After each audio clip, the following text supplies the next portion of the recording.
Assalamualaikum warahmatullahi wabarakatuh. So hari ni kita nak bincang pula tentang Ramadan sebagai bulan Al-Quran ataupun bulan wahyu. So sebelum ni kita dah bincangkan tentang apa tu matlamat ataupun tujuan bulan kita berpuasa di bulan Ramadan. Di mana bulan Ramadan ni merupakan madrasah ataupun institusi di mana kita melatih hati kita supaya sadar dengan takwa, iaitu consciousness terhadap suruhan dan juga larangan Allah Subhanahu Wa Taala.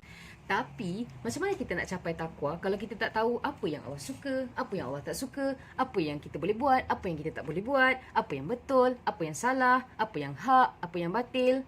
So, mana kita nak dapat semua information ni? Dalam Al-Quran, surah Al-Baqarah ayat 185, Allah berfirman, Bismillahirrahmanirrahim. Syahrul Ramadan alladhi unzila fihi al-Qur'an hudan lin-nasi wa bayyinatin minal huda wal furqan. Faman shahida minkum ash-shahra falyasumhu. ومن كان مريضا أو على سفر فعدة من أيام أخر يريد الله بكم اليسر ولا يريد بكم العسر ولتكملوا العدة ولتكبروا الله على ما هداكم ولعلكم تشكرون. Yang bermaksud bulan Ramadan, bulan di dalamnya diturunkan Al-Quran. Al-Quran sebagai petunjuk bagi manusia dan penjelasan-penjelasan mengenai petunjuk itu dan perbezaan, iaitu perbezaan yang antara hak dan yang batil. Kerana itu, barang siapa di antara kamu hadir di bulan itu, maka hendaklah dia berpuasa pada bulan itu, dan barang siapa yang sakit atau dalam perjalanan, maka wajiblah baginya berpuasa sebanyak hari yang ditinggalkannya itu pada hari-hari yang lain. Allah mengendaki kemudahan bagi kamu dan tidak menghendaki kesukaran bagi kamu, dan hendaklah kamu mencukupkan bilangannya, dan hendaklah kamu mengagungkan Allah atas petunjuknya yang diberikan kepada kamu supaya kamu bersyukur. Ayat ni adalah satu-satunya ayat Ramadan dekat dalam Al-Quran, dan tak ada ayat lain dah. So dalam sharing hari ni, aku akan bahagikan ayat ni kepada 4 bahagian. Bila kita tengok dekat dalam ayat ni kan, perkara pertama yang Allah highlight bila mention tentang Ramadan adalah Syahrul Ramadan alladhi unzila fihi al-Quran. Bulan Ramadan yang di dalamnya diturunkan Al-Quran. So sepatutnya perkara pertama dan paling utama yang kita harus fokuskan, yang kita harus relatekan, yang kita seharusnya fikirkan bila masuknya bulan Ramadan adalah Al-Quran. Tapi dah jadi macam budaya orang kita kan, bila sampai je Ramadan, benda-benda yang terlintas kat dalam fikiran kita, bazar Ramadan kan, makanan sedap-sedap kat situ. Lepas tu kita nak iftar apa, nak iftar kat mana. Lepas tu resepi sahur apa yang boleh menyebabkan kita kenyang sampai ke maghrib kan. Lepas tu solat tarawih tu kita nak buat 8 ke 20. Lepas tu nak fikir pula masjid mana kita nak pergi solat tarawih, yang mana yang imam dia baca cepat dan sedap kan. Lepas tu kalau macam aku dulu tu, aku akan set goal. Ramadan tahun ni aku nak kurang 5 kilogram. Tapi dia tak kurang pun. Dia dah jadi macam cultural festival tau. Masa ni lah aku nak fikir nak buat jamuan iftar dekat hotel tu, hotel ni kan. Nak berkumpul lah apa semua kan. Tak salah. Itu kira macam salah satu keindahan Ramadan lah. Dia macam ada suasana dia tu kan.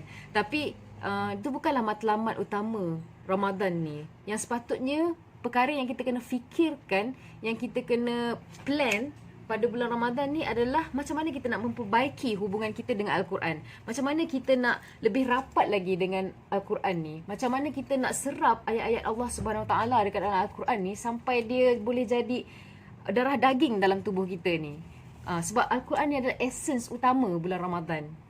Part kedua dekat dalam ayat ni, Allah explain dekat kita untuk apa Al-Quran ni diturunkan kepada kita, iaitu hudan linnasi wa bayyinatin minal huda wal furqan, iaitu sebagai petunjuk bagi umat manusia dan penjelasan mengenai petunjuk-petunjuk tersebut serta perbezaan, iaitu perbezaan antara yang hak dan yang batil.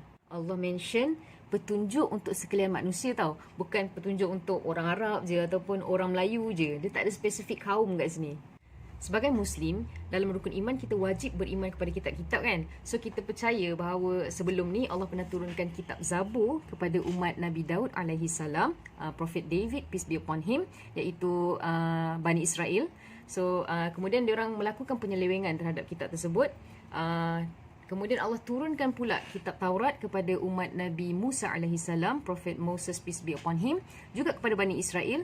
Dan berlaku lagi sekali penyelewengan dan campur tangan manusia. So diorang ambil mana ayat yang diorang suka, diorang buang mana ayat yang diorang tak suka, ikut suka-suka hati diorang je, yang merosakkan kesucian kitab tersebut. Kemudian Allah turunkan lagi kitab Injil kepada umat Nabi Isa alaihi salam, Prophet Jesus peace be upon him, daripada kalangan Bani Israel juga. Bani Israel ni adalah umat yang pernah dipilih dan dilantik oleh Allah Subhanahu Wa Taala untuk membawa risalah-risalah dan mesej-mesej daripada Tuhan yang satu untuk disampaikan kepada umat manusia seluruh alam.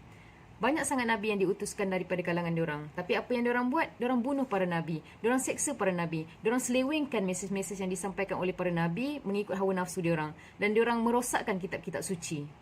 Dan ni adalah kaum yang sama yang sedang menjahanamkan dunia kita sekarang ni. Diorang cipta sistem-sistem yang zalim, diorang cipta bank, diorang yang cipta fiat money daripada kertas yang kita guna sekarang ni. Ini semua kerja diorang lah ni. So tu nanti kita cerita kemudian. Dan akhir sekali Allah turunkan kitab Al-Quran kepada umat utusan yang terakhir, Nabi yang terakhir, iaitu Nabi Muhammad sallallahu alaihi wasallam, iaitu umat Islam. Oleh itu, secara rasminya umat Islam seluruh dunia telah pun dilantik dan dipilih oleh Allah Subhanahu Taala untuk membawa risalah-risalah dan mesej-mesej daripada Allah Subhanahu Taala daripada kitab suci ni untuk disampaikan kepada umat manusia seluruh alam. So tak kisahlah kita ni Melayu ke, Cina ke, India ke, Negro ke, ataupun doktor ke, engineer ke, student ke, even cleaner, kita umat Islam seluruh dunia bertanggungjawab untuk mempelajari dan menyampaikan Al-Quran. Pada bahagian ketiga, dalam ayat ni, barulah Allah ceritakan tentang puasa. Dan pada bahagian keempat, Allah explain tentang matlamat ataupun tujuan yang seharusnya kita capai pada bulan Ramadan ni, iaitu supaya kita menjadi hamba yang bersyukur. Bahagian ketiga dengan keempat ni kan, buat aku teringat ada sekali tu aku lepak makan-makan char kway teow dengan dua orang member aku tau. Kedai tu tak besar sangat, dia food truck, adalah dalam 3-4 meja macam tu kan. So bagi kita orang makan-makan, lepak-lepak semua, nak pergi bayar. So masa nak bayar tu, tokek tu cakap, tak apa, ada brother tu dia dah tolong bayarkan dah, dia dah belanja semua orang yang makan kat sini sebab dia baru naik pangkat. Naluri semula jadi manusia kan, bila kita dapat something yang berharga, bila kita dapat something yang menggembirakan, ataupun sesuatu anugerah ataupun sesuatu yang bermakna dalam hidup kita, kita tend untuk buat kebaikan-kebaikan sebagai tanda kita menzahirkan keterujaan kita ataupun kesyukuran kita terhadap perkara yang kita terima tu. Naluri ni dia bukannya ada pada Muslim je. Ingat tak masa Nabi Muhammad SAW lahir dulu, siapa yang paling happy masa tu? Abu Lahab kan? Dia bukannya Muslim pun, tapi masa tu dia menzahirkan keterujaan dan kehappian dia tu, sampaikan dia sembelih 100 ekor unta. Lepas tu dia bebaskan hamba. Ada orang dia dah lama teringin nak anak. Lepas tu bila dia dapat anak, dia buat puasa nazar lah, dia bersujud syukur lah, lepas tu dia buat kenduri, bersedekah bagi orang makan semua kan, sebagai tanda dia teruja dan bersyukur. Tak cukup menggembirakan ke bila anugerah Al-Quran diturunkan kepada kita? Kita tak rasa teruja ke bila Allah pilih dan lantik kita, umat Islam, sebagai pembawa kepada risalah ni untuk disampaikan ke seluruh alam? Al-Quran ni adalah talian hayat yang menghubungkan manusia dengan penciptanya. Al-Quran ni adalah jambatan manusia ke syurga. Tak cukup bermakna ke segala panduan dan juga petunjuk yang Allah berikan kat dalam kitab ni untuk kita raikan bulan Ramadan ni dengan berpuasa, dengan melakukan ibadah-ibadah dan juga melakukan kebaikan-kebaikan sebagai tanda kita menzahirkan kesyukuran dan kegembiraan kita terhadap anugerah yang sangat besar ni. Allah pun raikan umat Islam pada bulan ni. Setiap amalan yang kita buat, Allah ganda-gandakan pahala.